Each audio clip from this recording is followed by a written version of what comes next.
para ulama tidak memakai hadis-hadis yang munkar, yang menyendiri, yang tidak ada yang meriwayatkannya kecuali dia. Seperti hadis tentang puasa Ramadan dibagi tiga, awwaluhu rahmah, wa awsatuhu maghfirah, wa akhiruhu itqun minan nar. Ini hadis munkar. Atau hadis tentang kunut subuh terus menerus. Ini hadis bukan fadail, tapi berbicara tentang hukum. Dan hadisnya munkar, bukan hanya dhaif tapi munkar karena menyindiri seorang rawi yang namanya Abu Ja'far Ar-Razi, namanya Isa bin Abi Isa. Dia ini rawi yang baik agamanya, tapi dalam ilmu hadis tidak cukup baik agama, harus punya ilmu, harus kuat hafalannya. Dia ini buruk hafalannya. Dia biasa duduk di majelis para imam, mendengar hadis dari para imam, tetapi ketika dia menyampaikan, karena dia buruk hafalannya dan sering ragu-ragu, jadi salah. Oleh karena itu terjadilah kesalahan yang fatal pada dia ketika dia mendengar hadis dari salah seorang rawi yang thiqah tentang kunut subuh, yang rawi ini meriwayatkan dari Anas bin Malik bahwa Nabi SAW kunut subuh, ya.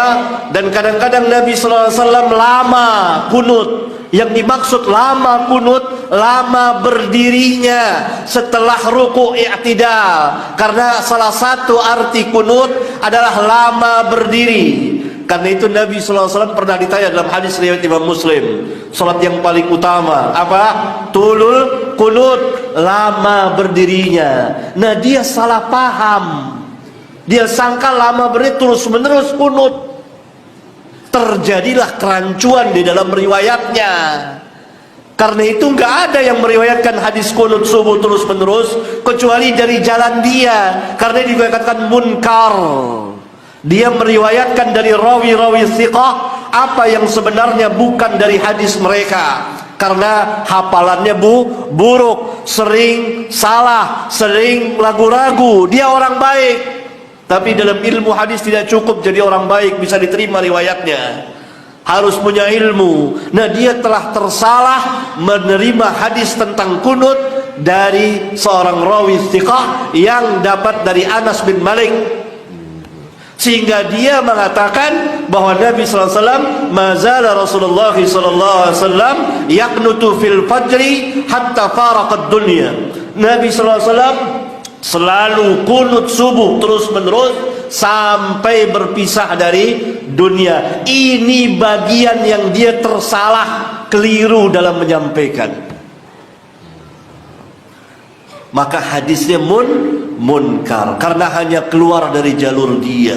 Dia duduk di majelis, memang dia duduk di majelis para imam, tapi dia buruk hafalannya. Dia dengar hadis dari para imam yang menyampaikan, yang menerima hadis dari sahabat. Lalu ketika dia menyampaikan karena dia buruk hafalannya, salah. Seperti antum di sini misalnya, duduk di majelis sini, mendengar dari saya. Bukan saya imam ya, bukan saya ini, bukan. Ini contoh.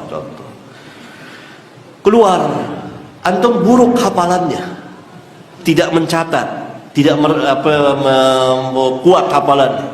Catat, nyampaikan, oh Ustadz bilang begini, keliru, dan itu banyak terjadi di majelis. Padahal saya nggak ngatakan seperti itu. Ini sayyul hifz, ini rawinya dhaif ini.